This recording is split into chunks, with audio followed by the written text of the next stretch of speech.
चव्हाण व कविता चव्हाण मॅडम यांच्या वतीनं आयोजित करण्यात आलेल्या या भव्य दिव्य असा जलसा दांडियाच्या निमित्तानं या प्रसंगी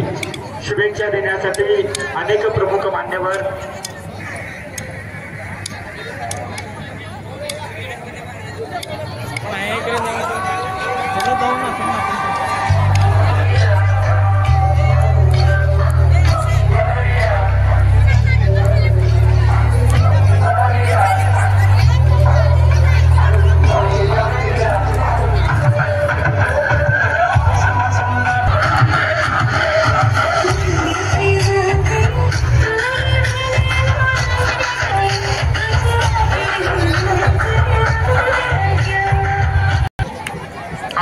स्वागतम सुस्वागतम या प्रसंगी नुकतंच ज्यांचं आगमन झालेलं आहे ते असे